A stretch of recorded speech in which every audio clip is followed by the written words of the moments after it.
सबसे बड़ी उपलब्धि मानी जाएगी कि छोटे से बच्चों को आपने इतना सुंदर ढंग से प्रस्तुतिकरण करवाया है विभिन्न सिद्धांतों और समाज के नियमों और वेद संबंधी।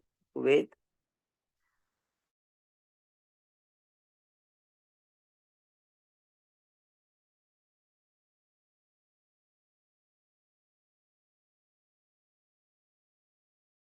शास्त्रादि बहुत अच्छा ज्ञान बच्चों को है। ओम ईशावास्यमिदं सर्वं यत किंच जगत्यां जगत् तेन त्यक्तेन भुञ्जीथाः मा गृधः कस्य स्विद्धनम्। ओम कुर्वन्नेवेह कर्माणि जिजीविषेच्छतं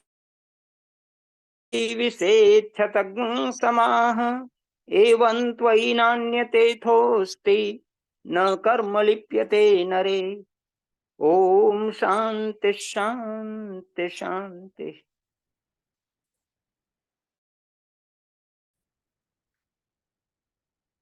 आर्यों का महाकुंभ एवं भारत को समझो अभियान के अंतर्गत चल रहे इस कार्यक्रम के सम्माननीय संयोजक आदरणीय मित्रवर आर्यरत्न श्री लखनलाल जी आर्य शिक्षक, और इसके साथ ही साथ इस कार्यक्रम से जुड़े हुए मातृशक्तियों में माता चंद्रकांता जी क्रांति और प्रोफेसर डॉक्टर वेद प्रकाश जी शर्मा,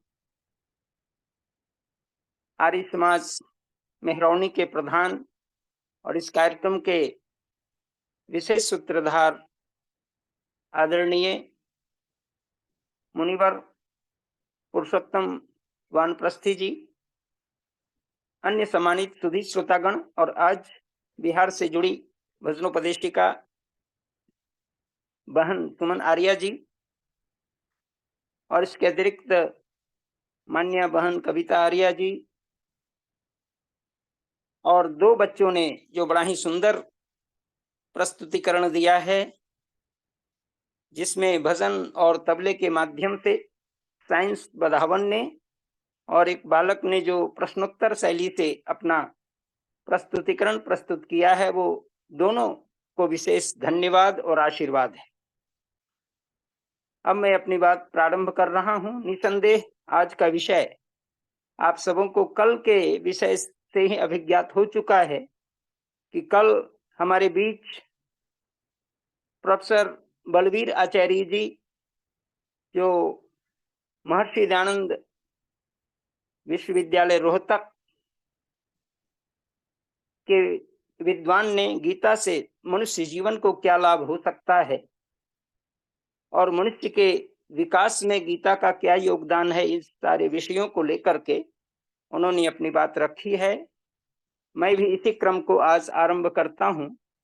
निसंदेह श्रीमद् भगवत गीता, जिसका संक्षिप्त नाम लोग गीता समझते हैं, यह गीता जिसके बारे में बात स्पष्ट आई है कि गीता सचमुच, गीता उसे कहते हैं जो गाई गई हो, उसी का नाम गीता है। क्या गाई गई, कब गाई गई, क्यों गाई गई, किस तरह से गाई गई, किसके माध्यम से गाई गई, माने किसके द्वारा गाई गई, इस विषय को लक्षित करते हुए यदि महर्षि वेदव्यास ने जो नामकरण महाभारत के अंदर किया है भीष्म पर्व के अंदर, और जो गीता का पूरा नाम श्रीमद् भगवत गीता, अर्थात महर्षि वेदव्यास ने महाभारत काल जो लगभग 5124 वर्ष पूर्व, और महाभारत का अगर काल देखा जाए, युग का मैंने निर्धारण किया है, महाभारत काल का युग का यदि और गीता लिखने के समय को देखा जाए तो उसमें 5083 वर्ष के आसपास जो काल निकलता है, उसमें योगीराज कृष्ण का बहुत बड़ा योगदान। योगीराज कृष्ण ने जो उस समय के सबसे बड़े नीति निपुण और योगनिष्ठ व्यक्ति रहे हैं, जिन्होंने अपने संपूर्ण जीवन को धर्म पर आधारित किया हुआ था। धर्मानुसार जीवन को चलाने में मर्मज्ञ विद्वान के रूप में उस समय जाने जाते थे। और श्रीमद् भगवद गीता के प्रवक्ता के रूप में, प्रवचनकर्ता के रूप में उस महान योगेश्वर कृष्ण को हम याद करते हैं। योगेश्वर कृष्ण एक ऐसे महामानव हैं जिन्होंने श्रीमद् भगवद गीता, जो महाभारत के भीष्म पर्व का अंश है, उसमें कहीं पर उन्होंने मैं का प्रयोग किया है, कहीं मेरे द्वारा का प्रयोग किया है, कहीं पर मत परह अर्थात मेरे में तुम आश्रित हो जाओ इत्यादि इत्यादि, तमेव शरणम गच्छ मामेकम शरणम ब्रज इत्यादि जो गीता के श्लोक खंड हैं, इससे यह सिद्ध होता है कि श्री कृष्ण जहां इन शब्दों का प्रयोग करते हैं वहां वो परमात्मा वाचक भाव को लेकर के करते हैं। भ्रम यही हो जाता है लोगों को कि गीता में ईश्वर के अवतार की चर्चा है, लेकिन जो लोग गीता का प्रसिद्ध श्लोक जानते हैं कि यदा यदा ही धर्मस्य ग्लानिर्भवति भारत अभ्युत्थानम अधर्मस्य तदात्मानं सृजाम्यहम्, हमारे सभी सुधी श्रोतागण ये देखेंगे, इसमें जो यदा यदा ही धर्मस्य ग्लानिर्भवति भारत, जब जब धर्म की हानि होती है और अधर्म का उत्थान होता है, उस समय तद आत्मानं सृजाम्यहम्, उस समय कहते हैं मैं आत्मा सृजित होता हूं। तो आत्मा तो अपने पुण्य कर्मों के फल को चुकाने के लिए इस धरती पर आते ही हैं। आत्मा का अवतार की बात करते हैं, तद आत्मानम न तो परमात्मानम। इस सत्य को निश्चित रूप से हमारे कई भाष्यकारों ने दिया है, जिसमें मुख्य रूप से स्वामी समर्पणानंद जी का भाष्य को यदि पढ़ें तो उसमें उन्होंने इसका विस्तार से उत्तर दिया हुआ है, तर्कपूर्ण, जो वैदिक तर्क शक्ति से इसे हम जान सकते हैं। और वैदिक धर्म का दो मंत्रों जिसको मैंने उच्चारण किया है, ईशावास्यमिदं सर्वम और कुर्वन्नेवः कर्माणि, इन दो मंत्रों को लक्षित करके महर्षि वेदव्यास ने गीता का प्रवचन किया हुआ है श्री कृष्ण के माध्यम से। उन्होंने जो कुछ भी लिखा, जो कुछ भी किया, वो श्री कृष्ण को माध्यम बनाया। और श्री कृष्ण कहीं पर ब्रह्म के रूप में अपना पाठ अदा कर रहे हैं, अर्जुन जीवात्मा का पाठ अदा कर रहा है, और जो युद्ध भूमि का क्षेत्र है वो संसार बना हुआ है, जिसमें अर्जुन को बड़ा मोह हो चुका है, क्योंकि अर्जुन जब युद्ध क्षेत्र में पहुंचा हुआ है और अपने निशस्त्रधारी कृष्ण को सारथी बना करके कहा कि आप मेरे रथ को युद्ध के बीच में ले चलो, युद्ध मैदान के बीच में ले चलो, जहां दोनों तरफ सेनाएं खड़ी हैं युद्ध करने की। इसलिए उन्होंने कहा था, और बिल्कुल समझिए निशस्त्रधारी कृष्ण की चर्चा है, उसमें कृष्ण ने कोई अस्त्र नहीं लिया था और वो मात्र एक सारथी बनकर के रथ को आगे बढ़ाया था। इसमें यही एक कथा आती है, अगर इसके पूर्व पक्ष को देखेंगे तो कृष्ण जो थे बड़े नीतिज्ञ थे, और नीतिज्ञ होने के कारण उन्होंने प्रण किया था, क्योंकि बलराम ने, जो कृष्ण के बड़े भाई थे बलराम अर्जुन की पुत्री से अपने पुत्र का विवाह किया था बलराम ने, इसलिए दुर्योधन के वे समधी थे। और श्री कृष्ण ने अपनी सगी बहन सुभद्रा से अर्जुन का विवाह किया था, इसलिए इधर से वो अर्जुन को वो अपना दामाद समझते थे, और इस भावना से उन्होंने दोनों को पक्ष लेकर के युद्ध रोकने की बात, युद्ध में युद्ध ही ना हो, संधि कर दी जाए। इसके लिए आप सभी जानते हैं कि वो जब धृतराष्ट्र के पास पहुंचे, और धृतराष्ट्र के पास पहुंच करके उन्होंने दुर्योधन के सामने सभी बैठे हुए थे, प्रस्ताव दिया था कि मैं संधि लेकर के आया हूं कि युद्ध न हो, क्योंकि युद्ध में बड़ा विनाश होगा, और मैं चाहता हूं कि वैसा रक्तपात न हो, इसके लिए कम से कम 5 भाइयों के लिए, 5 पांडव के लिए 5 गांव दे दो। लेकिन दुर्योधन अहंकारी, अत्यंत अहंकारी था। उन्होंने कहा कि सुच्चगण दास्यामि बिना युद्धेन केशव, ऐ केशव मैं तो सुई के नोक के बराबर भी जमीन बिना युद्ध से नहीं दूंगा। तब कृष्ण ने यह निश्चय कर लिया कि युद्ध ही होगा। लेकिन युद्ध होने के पहले वो दोनों संबंधों को देखते हुए एक बार दुर्योधन और अर्जुन को बुला करके कहा कि मैं इधर अकेला रहूंगा और एक तरफ एक अक्षौणी सेना यादवों की रहेगी, यदि तुम जिसको चाहो ले लो।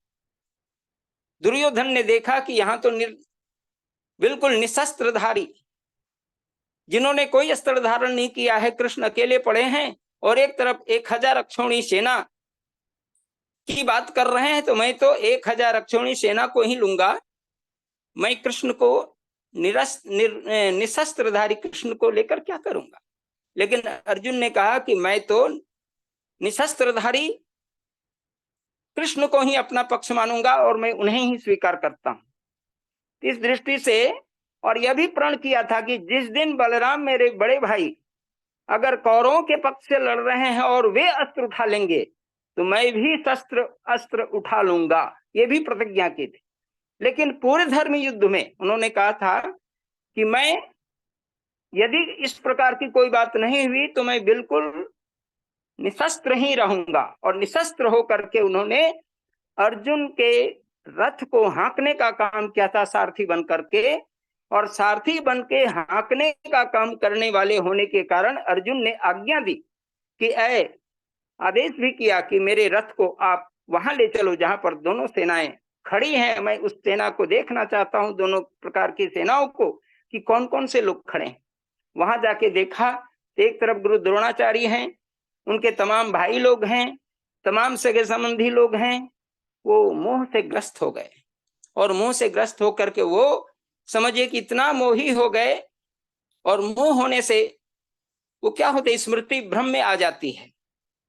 नष्टो मोह स्मृति लब्धा, माने इस प्रकार से मोह नष्ट तो हुआ कृष्ण के उपदेश से, लेकिन ये जो क्रोधात भवति सम्मोह, सम्मोहात स्मृति भ्रम, स्मृति भ्रंशात बुद्धि नाशो प्रणश्यति, अर्थात ये जो स्थिति की क्रोध, तो उन्होंने देखा कि ये तो बड़ा युद्ध होगा तो क्रोध करना ही होगा, और युद्ध हम किस पर करेंगे, किसके साथ करेंगे, सब तो मेरे सगे संबंधी हैं, मैं क्या राज्य लेने के लिए इतना रक्तपात करूंगा। इस प्रकार से उनके हाथ कांपने लगे, वे बिल्कुल गांडीव को नीचे छोड़ दिए, कहा कि मैं युद्ध नहीं कर सकता, किससे युद्ध करूंगा, ये राज्य लेकर के क्या करूंगा। बड़ा मोह हो गया, और इस मोह को नष्ट करने के लिए कृष्ण ने जो उपदेश किए हैं उस उपदेश का नाम ही गीता है। निसंदेह यदि इन विचारों को देखेंगे तो कृष्ण का जो उपदेश है वो युद्ध करने के लिए अपने प्रिय सखा अर्जुन को कहते हैं कि युद्ध करो। अरे युद्ध करना तुम्हारा धर्म है, तुम युद्ध क्षेत्र में आए हो, तुम्हें इस प्रकार का नपुंसकतापूर्ण कार्य, अनार्य कार्य को करने के लिए तुम यहाँ पर खड़े नहीं हो। तुम ऐसे दोनों सेनाओं को देख करके हताश और निराश मत हो। तुम एक महान योद्धा हो, और महान योद्धा करने के लिए होने के लिए तुम्हें युद्ध करना चाहिए, और मैं तुझे आदेश करता हूं युद्ध करो। लेकिन उसकी स्मृति काम नहीं कर पा रही थी। लंबा प्रवचन हुआ है, 18 अध्याय गीता के हैं, और लगता है कि गीता के यदि प्रवचन को भागों में बांट लिया जाए तो 3 भाग उसमें हम देखेंगे। श्री कृष्ण का जो अर्जुन के प्रति जो संदेश है वो न केवल अर्जुन के लिए है, लेकिन यहाँ पर अर्थ और श्रीमद् भगवद्गीता को पढ़ने से पता चलता है कि अर्जुन को उन्होंने उपदेश किया है, लेकिन अर्जुन के माध्यम से पूरे जन समाज को उपदेश किया है, पूरे मानव जीवन जीने वाले लोगों के लिए उपदेश किया है, पूरे मानवों के लिए उपदेश किया है। क्या मनुष्य, तुम भी संसार में आए हो, माया मोह के जाल में पड़े हो, और पढ़ने के कारण तेरी बुद्धि बिल्कुल अक्षम्य हो जाती है, भ्रम में पड़ जाती है, तुम अनेक प्रकार के ऐसे अनैतिक कार्यों में फंस जाते हो। जिसके कारण ब्रह्म भी तुम्हें स्मरण नहीं होता, परमात्मा को तुम भूल जाते हो, अनैतिक व्यवहार करते हो, और जो कार्य करना चाहिए उस कार्य को नहीं करके बिल्कुल अकर्मण्य भी हो जाते। इस प्रकार से गीता को पढ़ने से पता चलता है कि कर्म करने की पूर्ण प्रधानता इसमें लक्षित है, और कर्म ही करना हमारा उद्देश्य जीवन में।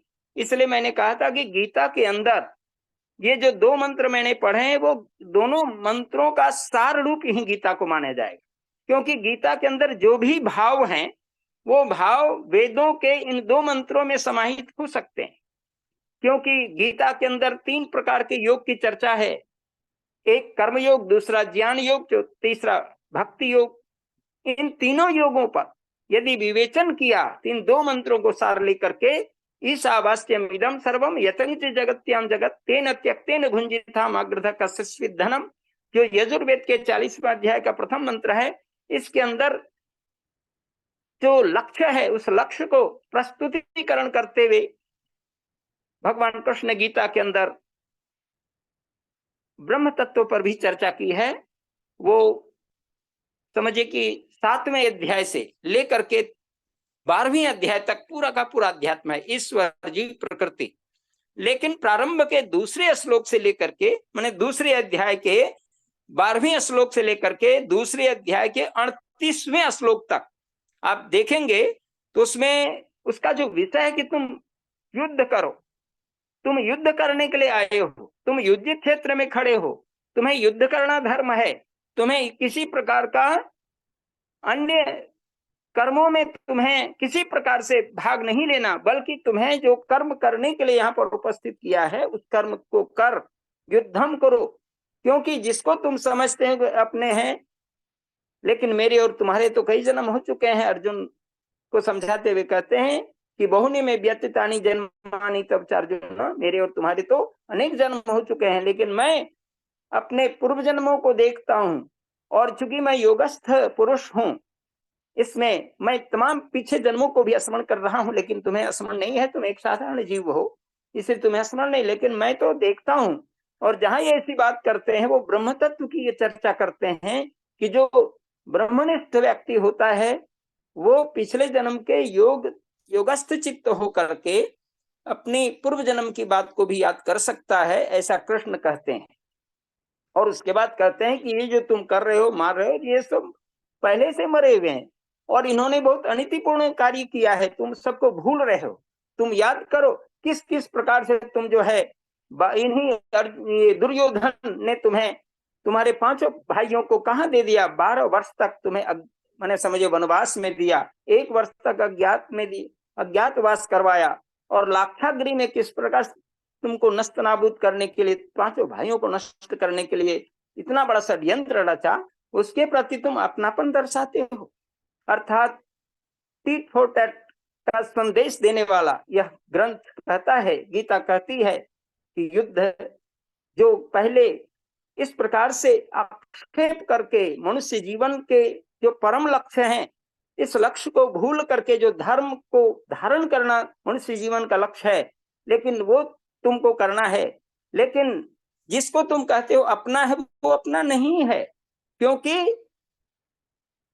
कृष्ण ने जब समझाते हुए कहा था कि तुम धर्म को मानो दुर्योधन, लेकिन धर्म को नहीं माना उन्होंने, 5 राज्य भी नहीं दिया था, और तब उन्होंने घोषणा कर दी मैं युद्ध ही करूंगा, श्रीकृष्ण को बराबर जमीन नहीं दूंगा।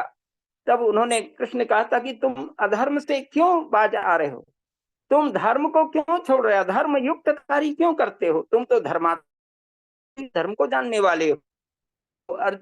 दुर्योधन ने कहा था कि जानामि धर्मम न में प्रवृत्ति, जानामि अधर्मम न में निवृत्ति।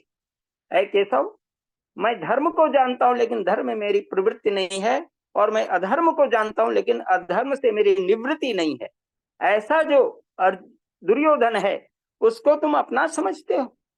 इस प्रकार के ज्ञान मार्ग का प्रवचन करते हुए अपने प्रिय सखा अर्जुन, जो महान धुरंधर था, एकमात्र धुरंधर ऐसा था जो भीषण 18 अक्षौणी सेनाएं जो खड़ी थी दोनों पक्षों में, जिसमें 11 अक्षौणी सेना कौरवों की तरफ से थी और 7 अक्षौणी सेना मात्र पांडवों के पक्ष में थी, ये पूरी 18 अक्षौणी सेना को तुम जो है कहते हो अपने हैं। अरे उसके 11 अक्षौणी सेना के अंदर ऐसे ऐसे लोग खड़े हैं जो बराबर अधर्म का ही पक्ष लिया है। भीष्म खड़े हैं, भीष्म रोक सकते थे युद्ध को, वो नहीं रोके। वो अब गलत अन्न को भोजन किया, दुर्योधन के पक्ष का भोजन ग्रहण किया।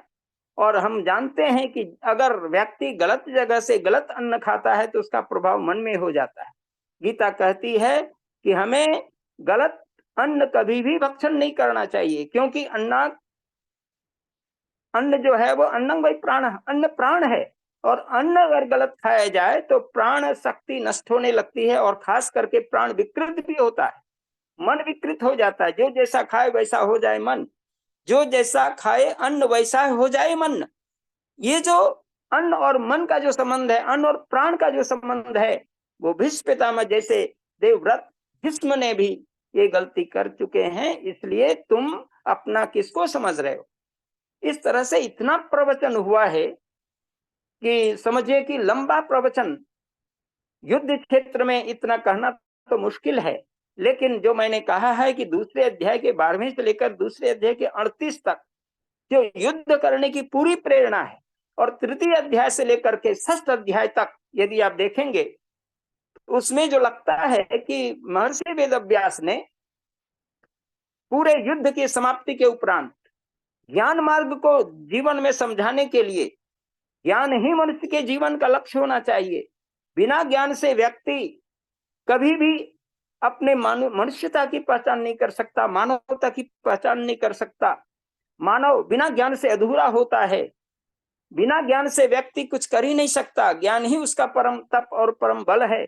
इस प्रकार गीता के अनेक श्लोकों में ज्ञान की पराकाष्ठा को दिखाते हुए जो उपदेश दिए गए हैं, वो उपदेश पूरा का पूरा अध्यात्मवाद का उपदेश, विशेष रूप से परमात्मा के विषय में उपदेश की चर्चा पूरे तृतीय अध्याय से लेकर के आगे के 12वें अध्याय तक है, और 13वां अध्याय से लेकर के 17वां अध्याय तक पूरा का पूरा प्रकृति, जीव और ईश्वर तीनों के बारे में विवेचन है। त्रैतवाद की पूरी निष्ठा जो वेद सम्मत है उसको योगराज कृष्ण ने दिया है।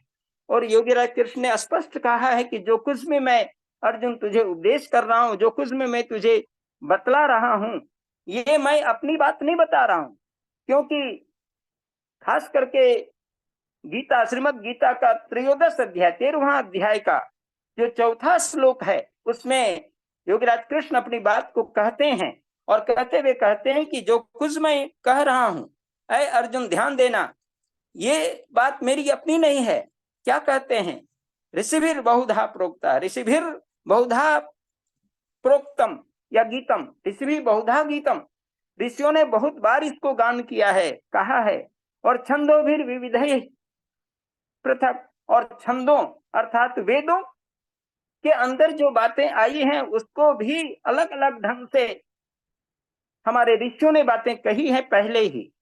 ब्रह्मसूत्रैश्च पदैश्चैव हेतु मद्भिर विनिश्चितैः, ये जो गीता का 13वें अध्याय का 4था श्लोक है, इसमें ये भाव है कि जो कुछ मैं कहता हूं या कह रहा हूं अर्जुन, ये पूरा का पूरा विषय हमारे यहाँ ऋषियों ने पहले ही कहा हुआ है।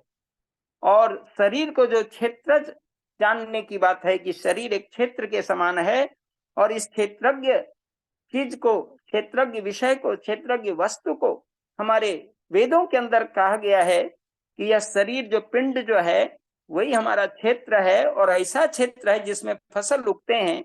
ये अच्छे बुरे कर्म के जो फसल उगते हैं उसको जीवात्मा जो क्षेत्र का स्वामी है उसको भक्षण करता है। हम सभी जानते हैं यजुर्वेद के, ऋग्वेद के प्रथम मंडल के 164वें सूत्र के 20वें मंत्र में जो कहा गया है कि द्वासुप्रणा सयुजा सखाया समानं वृक्षं परिशस्व जाते तयोरन्यः पिप्पलं स्वाद्वती अनसनन्यो अभिचाकशिति। इसमें जो त्रैतवाद की चर्चा है, सचमुच गीता के त्रयोदश अध्याय से लेकर के 17वें अध्याय तक पूरा का पूरा जितना भी श्लोक आया है उसमें त्रैतवाद की पुष्टि दी गई है। और मनुष्य के जीवन के विकास के लिए त्रैतवाद की जानकारी बहुत आवश्यक है, और गीता भी इस तथ्य को स्वीकार करती है। और इसी तथ्य को स्वीकार करने के कारण गीता को विभिन्न शास्त्रों के मंथन का विषय माना गया है और गीता को उपनिषद का सार कहा गया है। सर्वोपनिषदो गावो दोग्धा गोपाल नंदन पार्थो वर्षा सुधीर भोक्ता दुग्धं गीतामृतं महत्। गीता की विशेषता को बतलाते हुए जितने समालोचक उन्होंने कहा है कि गीता क्या है, का गीता उपनिषद रूपी गौ है और उसके उन गौओं को दूहने वाला कौन है, का वो कृष्ण है। और जो दूध निकला उस दूध को निकालने के पहले जो गाय को पहनाने का काम करता है वो जो बछड़ा पार्थो वत्स अर्जुन बछड़ा है और बार बार उस उपनिषद रूपी गौ के पास वो जाता है और दूध पी करके उस गाय को पुनः आगे दूध देने के लिए बिल्कुल तैयार कर देता है। इस सत्य को कृष्ण जान करके उसको कहते हैं पार्थो वत्स। वो पार्थ क्या है, वत्स के समान है। और जो दूध निश्चित होता है, दूहने वाले कृष्ण ने जो ज्ञान मार्ग का उपदेश किया है, जो दूध के समान अमृत के समान है, उस अमृत को पीने वाले हम सभी हैं। निसंदेह गीता का ज्ञान उस गौ माता के अमृतमय दूध के सदृश है, जिसको पी करके हम मनुष्य भी कर्म करने में तत्पर हो जाते हैं। हम कभी भी अकर्मण्य होना नहीं चाहते। गीता में तो इतना तक कह दिया कि कृष्ण ने कहा कि क्षण मात्र भी कोई भी व्यक्ति बिना कर्म से रह ही नहीं सकता। हम कुछ न कुछ कर्म करते हैं और कर्म 3 प्रकार के कहे गए, मानसिक कर्म, मानसिक वाचिक और कार्मिक। ये 3 प्रकार के कर्म किसी न किसी रूप में कोई सब लोग हर व्यक्ति करता है। मान लिया कि हम चुपचाप बैठे हैं लेकिन हमारा मानसिक कर्म चल रहा है, हम क्या कर सकते हैं, क्या कर रहे हैं, चिंतन कर रहे हैं, ये मानसिक कर्म है। और कभी कभी हम कर्म को करने लगते हैं और कभी कभी क्या करते हैं कि जैसे योगी जन को आप ध्यान रखें, योगी जन ध्यानस्थ हो जाते हैं, वो अध्यात्म में विलीन होकर के ईश्वर को जानने की जिज्ञासा करके योग निष्ठ होकर के वह परमात्मा को जानने के लिए निष्काम भाव से परमात्मा को जानने का यत्न कर रहा है। वो भी कर्म ही कर रहा है, क्योंकि निष्काम कर्म और सकाम कर्म 2 प्रकार के कर्म जो प्रचलित हैं। इन कर्मों को किसी न किसी रूप में मनुष्य करता रहता है और गीता कहती है कि कर्म करो, कर्मम करो, कर्म करो, कर्म करो, कर्म करो। और कर्म 1-2 दिन नहीं बल्कि वेद का संदेश लेते हुए कहते हैं कि क्योंकि ये जो कुछ भी छंदों में बार बार कहा गया है, वेदों में बार बार कहा गया है, ऋषियों ने बार बार बहुश्रुत कहा है, और यहाँ तक कि जो मैंने अर्जुन तुझे जो समझाने का काम किया है वो नहीं संदेह तुम कर्म करने के लिए आए हो। तुम अभी जिस क्षेत्र में तुम खड़े हो युद्ध क्षेत्र है और युद्ध क्षेत्र में जो योद्धा तुम्हारे के विपरीत खड़े हैं, दूसरे स्थान पर जो खड़े हैं तुम्हारे दुश्मन रूप में हैं और उसको तुमको मारना, उसके साथ युद्ध करना ही तेरा धर्म है, इसलिए तुम उस धर्म को करो। लेकिन दुर्भाग्य है कि गीता के प्रथम यदि भाष्यकार को देखेंगे शंकराचार्य, जिसको शंकर भाष्य कहा गया है, और उसके बाद शंकर भाष्य में पूरा का पूरा अध्यात्मवाद का विवेचन है। और इसके अतिरिक्त जो आपके बहुत बड़े भाष्यकार हुए जिन्होंने गीता रहस्य लिखा है, गीता रहस्य में बाल गंगाधर तिलक महोदय ने जो भाष्य किया है, लोकमान्य बाल गंगाधर तिलक, उनका भाष्य भी बड़ा अपूर्व है। वो भी अंग्रेजी में पहले उन्होंने भाष्य किया, बाद में मराठी में भाष्य किया और मराठी का अनुवाद हिंदी में हुआ तो सब लोग जानते हैं। लेकिन उन्होंने बार बार शंकराचार्य के भाष्य को ही प्रश्रय दिया है। लेकिन हमारे यहाँ एक गुरुदत्त नाम के बहुत बड़े भाष्यकार हैं, बहुत बड़े साहित्यकार गुरुदत्त, उन्होंने जो भाष्य किया है उन दोनों का समन्वय किया है।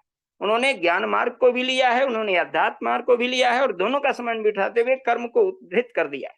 तो मनुष्य को भी चाहिए कि हम अध्यात्म को भी जाने, जिसको कहते हैं विद्या को जाने और अविद्या को जाने, अर्थात जो प्रकृतिवादी मनुष्य, जो प्रकृति जिसको अपराविद्या कहते हैं, जिसको अविद्या कहते हैं, उस अविद्या को भी जाने। ये दोनों को जानने के बाद व्यक्ति निश्चय कर सकता है और निश्चय करके उसे जो फल की प्राप्ति होगी, जिसको ये आप सभी उस मंत्र को जानते हैं कि विद्यांच अविद्यांच यस्तद्वेदो भयगुंसः अविद्यया मृत्युं तीर्त्वा विद्यया मृतम् अश्नुते। विद्या विद्या दोनों को जानना चाहिए और विद्या के द्वारा व्यक्ति क्या करेगा, उससे क्या लाभ होगा, अविद्या से क्या लाभ होगा, का अविद्या मृत्यु तीर्थवा, अविद्या से मृत्यु को वह आसानी से पार कर लेगा। भौतिक ज्ञान से वह कैसे जीना चाहिए, उसकी क्या शरीर की आवश्यकता है, कैसे हम भौतिक उपलब्धि प्राप्त करें, हमारा किस प्रकार से आगे जीवन चले, इसके लिए हम भौतिक दृष्टि से उस ज्ञान को प्राप्त करते हैं और उस तदनुकूल हम सांसारिक वस्तुओं का लाभ लेते हैं। ये भौतिक ज्ञान को यहाँ पर अविद्या कहा गया है। और विद्या के द्वारा, अध्यात्म विद्या के द्वारा हम मुक्ति की प्राप्ति भी कर लेंगे। ये दोनों पक्षों पर गीता भी कहती है कि आप अध्यात्म विद्या को भी जाने और परमात्मा का एक नाम, जिसका मुख्य नाम अभी बच्चे भी बता रहे थे कि परमात्मा का मुख्य नाम क्या है, तो कहते थे ओम।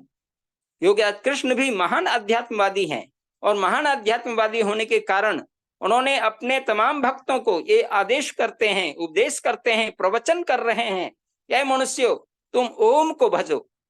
ऐसा नहीं, जहां पर उन्होंने कहा कि तुम मेरे सब कुछ छोड़ करके तुम मेरी शरण में आ जा, तुम क्यों इधर उधर पड़े हो, तो यहाँ जो मेरी शरण में आ जा का, जो मेरी ओर आ जा, मत मेरे ऊपर आश्रित हो जा।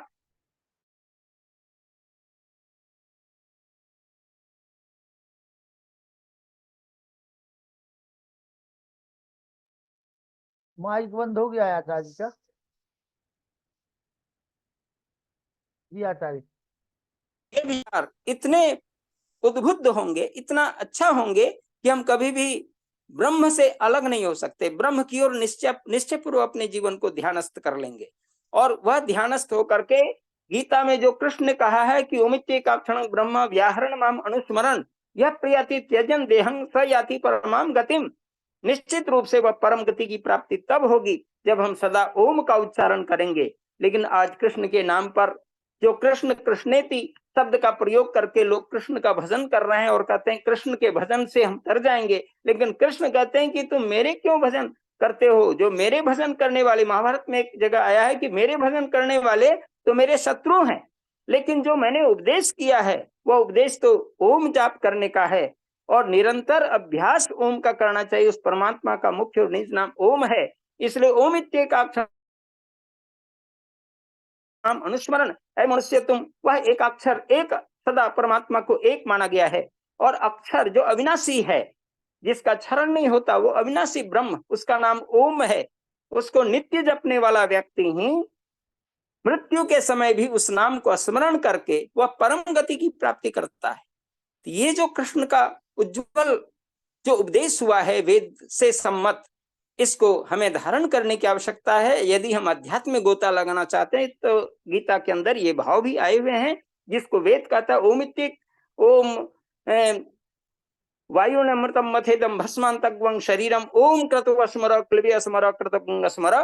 जो ये यजुर्वेद का 13वां मंत्र, ये भी यहाँ पर कहता है कि आप भी ओम को जपें। ओम क्रतु स्मर वेद कहता है, यहाँ भी वो कहते हैं ओम का स्मरण कर, ओम का स्मरण कर, और यही ओम अंत में तुझे स्मरण होगा। जो व्यक्ति ओम का सदैव स्मरण करता वही अंत में इस प्रकार की बात को प्राप्त कर सकता है। तो निसंदेह ये सारे प्रकरण, ये ज्ञान मार्ग की चर्चा, कर्म करने की चर्चा और तमाम ज्ञान को अर्जुन को समझाते हुए इतना लंबा प्रवचन आप देखेंगे। सप्तदश माने 70 श्लोक की गीता है ना, 70 श्लोक, और कहा कि ये 70 श्लोक जो हैं, ये 70 श्लोकों गीता लगता है कि यही मुख्य गीता थे, जो बढ़ करके आज 500 से अधिक श्लोक गीता में पाए जाते हैं। विशेष करके 8 अध्याय में बटा हुआ जो अभी की गीता है वो विस्तार है, वो विस्तार होता जा रहा है। लेकिन अगर आप 70 श्लोक की गीता जो इंडोनेशिया में प्राप्त हुई है, उस गीता को यदि हम पढ़ते हैं तो लगता है कि युद्ध क्षेत्र में इतने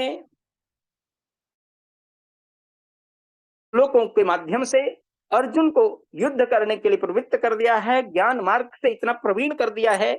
और जिस कर्म में तुम उतरे हो अर्जुन, तुम उस कर्म को जानो। और अर्जुन को ये पूरा का पूरा ज्ञान हो चुका है, इसका उत्तर स्वयं अर्जुन ने दिया है। अर्जुन अपने वचन में कहते हैं, श्रीमद् भगवद गीता के 70वें अध्याय के 73वें श्लोक के अंदर ये कहते हैं कि नष्टो मोह स्मृति लब्धा तत्प्रसादात् मयाच्युत स्थितोस्मि गत संदेह करिष्ये वचनं तव।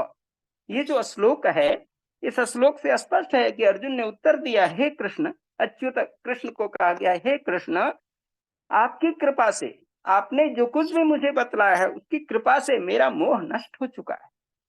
और मेरी स्मृति जो है, जिसको मैं समझ रहा था कि दुर्योधन आदि मेरे साथ कैसा व्यवहार किया है पहले, उसको मैं भूल चुका था। अब मुझे स्मरण हो चुका है कि दुर्योधन जैसा भाई, जिन्होंने मुझे या हम पांचों पांडवों को मारने के लिए जो उपक्रम किया है, ये स्मृति अब लौट आई है।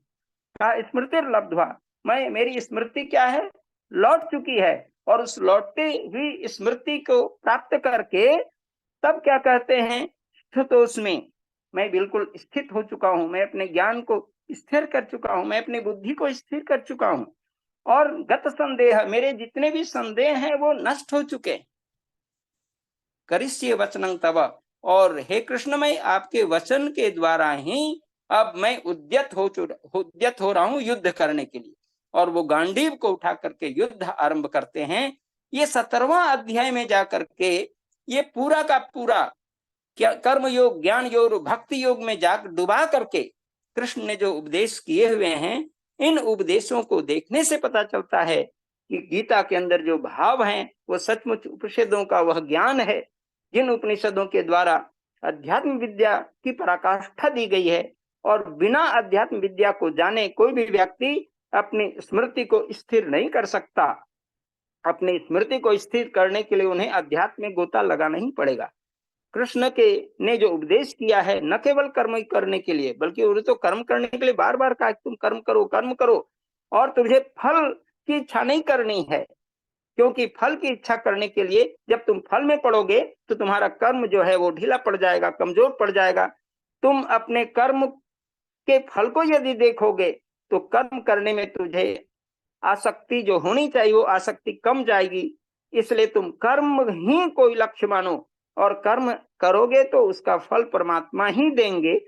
इसलिए जैसा कर्म करता है व्यक्ति को परमात्मा वैसा ही फल देता है। इस सत्य को वो जान चुके हैं, तब जाके वो युद्ध के लिए तत्पर होते हैं।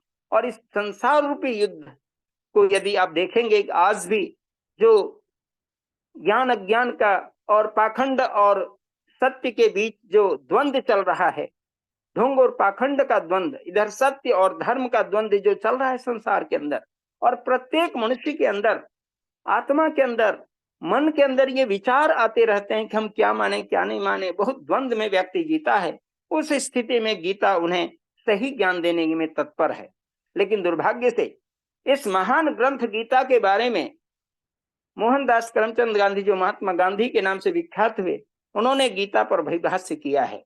और गीता प्रवचन उनका भाष्य का नाम है। और उसमें उन्होंने ये कहा है कि महाभारत युद्ध कभी हुआ ही नहीं, अर्जुन ये सभी काल्पनिक पात्र हैं। ऐसे गीता को पढ़ने से हमें इस प्रकार की बातें हो जाएंगी, उल्टी सीधी बातें हो जाएगी। इतिहास को नकारा गया है श्रीमद् भगवद गीता के इस भाष्य के द्वारा, महात्मा गांधी के भाष्य के द्वारा गीता के ऐतिहासिक तथ्य को बिल्कुल नष्ट कर दिया गया है।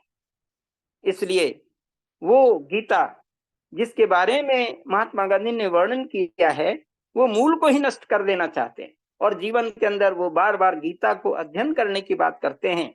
और गीता को हाथ में लेकर के वो गाते थे, ईश्वर अल्लाह तेरो नाम, सबको सन्मति दे भगवान। लेकिन सभी लोग अभी सुधी श्रोतागण बैठे हुए हैं, ईश्वर जो वेद के अंदर और गीता के अंदर कण कण में व्यापक सत्ता को ईश्वर माना गया है। और इसके साथ ही साथ जो अल्लाह की चर्चा करते हैं कि दोनों बराबर हैं, अल्लाह तो 7वें आसमान में बसा हुआ है। 7वें आसमान में एक स्थानवासी अल्लाह को और सर्वव्यापक परमात्मा को एक जैसा समझ करके वो बार बार मंदिरों में भी दोहरा रहे हैं। लेकिन महात्मा गांधी ने कभी इस गीत को किसी भी छोटी सी मस्जिद में भी नहीं गवा पाए। ये कितनी बड़ी भ्रांति की बात है, कितनी बड़ी अशक्तता है महात्मा गांधी के जीवन की, कि उन्होंने इसको मंदिरों में तो खूब गवाया था, गीता को हाथ में लेकर गवाया था, लेकिन गीता को ऐतिहासिक दृष्टि से नहीं मान करके उन्होंने एक अलग ही व्याख्या कर दी कि ये जीवन में चल रहा है। ये बात सही है, लेकिन उसके अंदर जो 5124 वर्ष पुरानी गीता के रहस्य को झुठला देना, ये कितना बड़ा इतिहास के प्रति कलंक का अध्याय होगा, जिसके कारण कि उन्होंने नाना प्रकार से अंग्रेजों के विरुद्ध भी हिंसा न करने की बात कही। अंग्रेजों को हिंसा मत करो, अंग्रेजों को कभी मत छेड़ो, ऐसे हिंसा कर्म करते हुए अगर आजादी मिलती है तो उस आजादी को लेकर के क्या करेंगे। ठीक उसी प्रकार की बात कर रहे हैं जिस प्रकार की अर्जुन अपने तमाम युद्ध क्षेत्र में अपना ही समझते हुए कहा कि इसको मार के हमें क्या उपलब्धि होगी, इस राज्य को पाकर क्या उपलब्धि होगी। और गीता के इसी मोह वाली खंड की स्थिति में घुस करके महात्मा गांधी कहते थे अंग्रेजों के साथ लड़ करके क्या करोगे, उसको हिंसा से प्राप्त आजादी, जो खूनी आजादी होगी, इसको प्राप्त करके क्या करोगे। इसलिए उन्होंने बिल्कुल अहिंसावादी, अपने को कहते मैं अहिंसावादी हूं, और लोगों को भी कहा कि युद्ध नहीं करना है, मैंने कि इसको मारना नहीं है, सभी ने अवज्ञा आंदोलन करना है, सत्याग्रह करना है, नाना प्रकार से वो लड़ने की अलग बात कर रहे थे। लेकिन हमारे वीरों ने, हमारे क्रांतिकारियों ने इस सत्य को स्वीकारा था। गीता उन्होंने पढ़ी थी, महर्षि दयानंद सरस्वती के सत्यार्थ प्रकाश आदि को पढ़ा था, और गीता की पुस्तक के रहस्य को पढ़ते हुए उन्होंने देखा था कि वहां पर जैसे नष्ट मोह हो गया था अर्जुन का, इस नष्ट मोह को उत्पन्न करके जो शत्रु हमारे सामने है, वेद कहता है धनुष्व, उस शत्रु को ढूंढ डालो, और ढूंढ डालो अर्थात उसको मार डालो, इसलिए कि वो बिल्कुल अन्यायी हैं, पापाचारी हैं, दुष्टाचारी हैं, और ऐसे लोगों को मारना जो है पुण्य है, बलिदान हो जाना उसमें वो परम गति की प्राप्ति है। और व्यक्ति के अंदर जो इस शरीर क्षेत्र के अंदर जो आत्मा है वो अविनाशी है, शरीर नश्वर है लेकिन आत्मा अमर है। इस सत्य को गीता जो कहती है कि नैनं छिन्दन्ति शस्त्राणि नैनं दहति पावकः न चैनं क्लेदयन्त्यापो न शोषयति मारुतः, उस आत्मा को शस्त्र नहीं काट सकते, उस आत्मा को पानी गीला नहीं कर सकता, उस आत्मा को हवा नहीं सुखा सकती, और वायु उसे उड़ा नहीं सकती, अग्नि उसे जला नहीं सकती। ऐसे जो अमर सत्ता है, उस अमर सत्ता को प्राप्त करने की बात को, समझने की बात को उन्होंने स्वीकार किया है। और शरीर नश्वर है, ये तो आना जाना लगा हुआ है, जिसने जन्म लिया है वो मरता ही है। ये शरीर को धारण करना, गीता कहती है कि जैसे क्षेत्र में, खेत में जैसे कि फसल उगते हैं और कटते हैं, पकते हैं और कटते हैं, उसी प्रकार शरीर भी समय के अनुसार विनष्ट होते हैं, नष्ट होते हैं, कट जाते हैं, और फिर समय पर वो वपन करके गर्भाधान आदि संस्कार के माध्यम से वो फिर बीज, उत्तम बीज को प्राप्त करके फिर वो नए जीवन को प्राप्त करता है।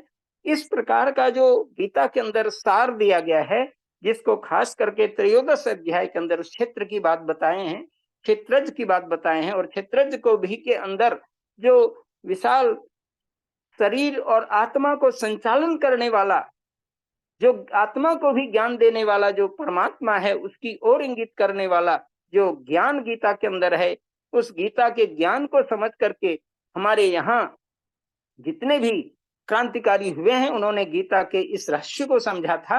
लेकिन दुर्भाग्यवशात गीता के ऐसे अध्याय को महात्मा गांधी ने कुछ अलग ही ढंग से व्याख्या की, जिसको यहाँ मैं बिल्कुल खंडन करता हूं इस रूप में कि गीता को केवल उस रूप में जानेंगे तो गीता को पढ़ने वाला नपुंसक हो जाएंगे अर्जुन के समान, और अर्जुन विध्वंसकारी रूप में जो उसका स्वरूप है, या यूं कह लें कि वो बिल्कुल अकर्मण्य स्वरूप है, उस अकर्मण्य स्वरूप होकर के हम बिल्कुल गिड़गिड़ाते रह जाएंगे युद्ध क्षेत्र में।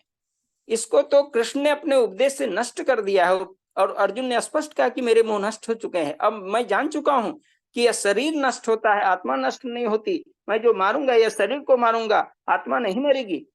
और इस भाव को लक्ष्य करके अजो नित्य शाश्वतो यं पुराणो न हन्यते हन्यमाने शरीरे, यह आत्मा जो है वो अजन्मा है, अर्थात वो कर्मानुसार नए चोले को मात्र प्राप्त करती है, लेकिन जन्मता तो शरीर है, और जो जन्मता जो है वही मरता है। शरीर जन्म लेता है, शरीर मरता है, और मृत्यु क्या है, आत्मा और शरीर का मिलन ही जन्म है, और आत्मा और शरीर का विच्छेद ही मृत्यु है। गीता में इस सत्य को भी उजागर कर दिया गया है।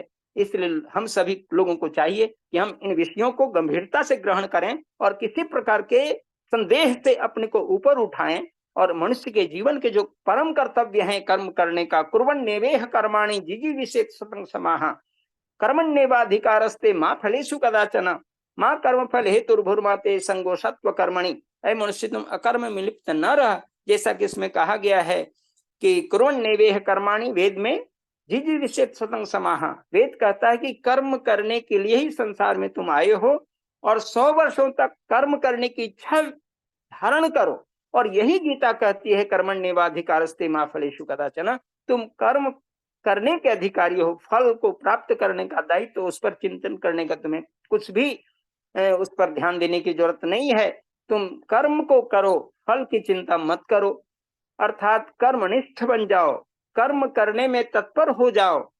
जो कुछ मैंने उपदेश किया है उस उपदेश के मुताबिक तुझे आज कर्म करना है, ऐसा कर्म करने का पूर्ण कर्म योग को उन्होंने उजागर कर दिया है। और ऐसे उजागर करने के कारण योगी कृष्ण का यह उपदेश अपने पृष्ठ अर्जुन के लिए बड़ा ही सुंदर हुआ है। और उस उपदेश को न केवल अर्जुन के लिए हुआ है, बल्कि अर्जुन ने जो कुछ उस उपनिषद गौ को दूहने के लिए, अर्थात अर्जुन के सामने जो प्रश्न खड़े किए हैं, उस अर्जुन ने उस उपनिषद गौ को दूह करके जो दुग्ध निकाला है, वह केवल अर्जुन के लिए लाभकारी नहीं है। वह ज्ञानामृत, अमृतमयी दूध केवल अर्जुन के लिए नहीं है, बल्कि ये सब हम सब मानवों के लिए है।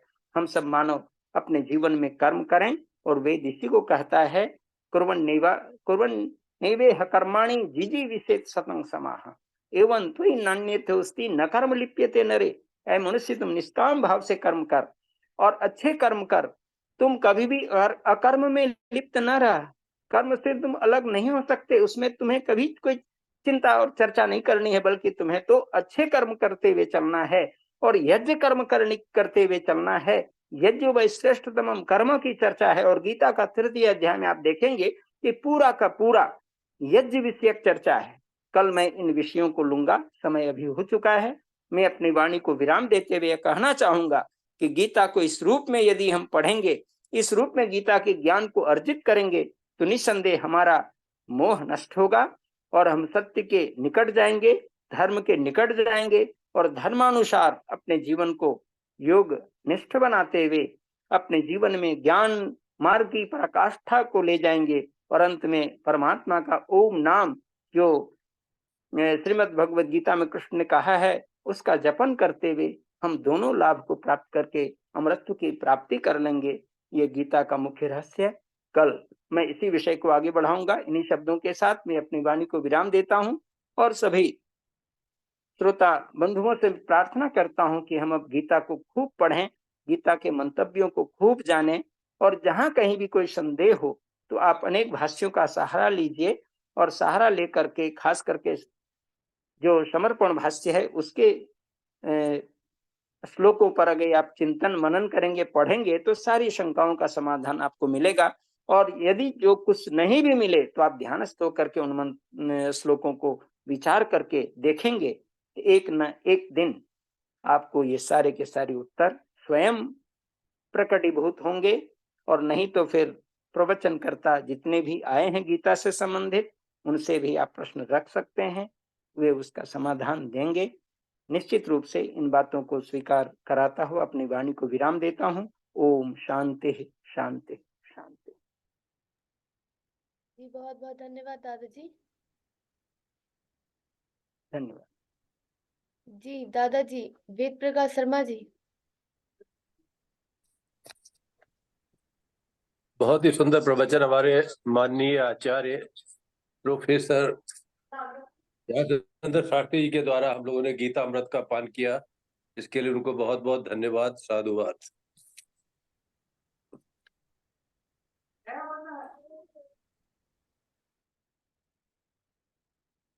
अभी प्रश्न हुआ था 17 श्लोकी गीता को कैसे उपलब्ध किया जाए। कल हमारे आचार्य बलबीर जी ने कहा है कि मेरे पास 17 श्लोकी गीता उपलब्ध है, आप उनसे संबंध और संपर्क करें, वो गीता आपको प्राप्त हो जाएगी। धन्यवाद।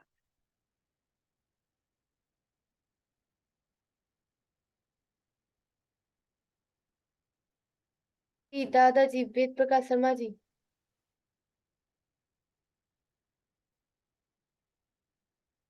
जी दादाजी वेद प्रकाश शर्मा जी।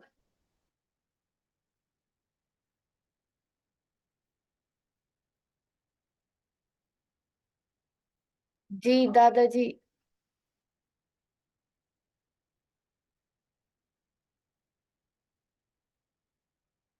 जी शांति पाठ।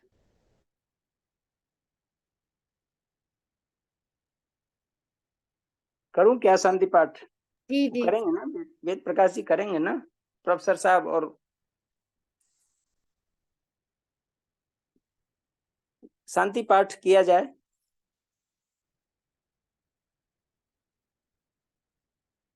ओम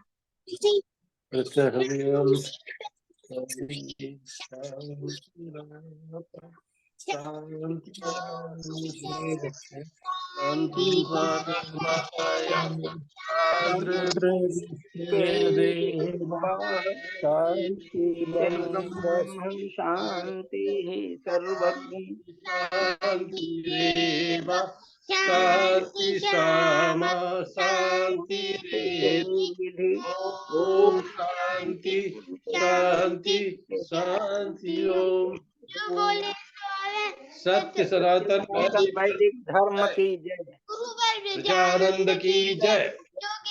महर्षि दयानंद की जय। राधा पुरुषोत्तम श्री रामचंद्र चंद्र की जय। ईश्वर श्री कृष्णचंद्र की जय। एक राम की जय। श्री श्रद्धानंद की जय। आत्मानंद की जय। महात्मा हंसराज की जय। भारत माता की जय। गौ माता की रक्षा हो, पालन हो, हमारी समाज अमर रहे, वेद की ज्योति जलती रहे, ओम का झंडा ऊंचा रहे, आर्यों के महाकुंभ और भारत को समझो अभियान की जय हो। विश्व ध्वनि ओम। वैदिक अभिवादन सबको नमस्ते जी। ओम सर्वेभ्यो नमः। हाँ जी आप सभी को सादर नमस्ते। शुभ रात्रि। शुभ रात्रि।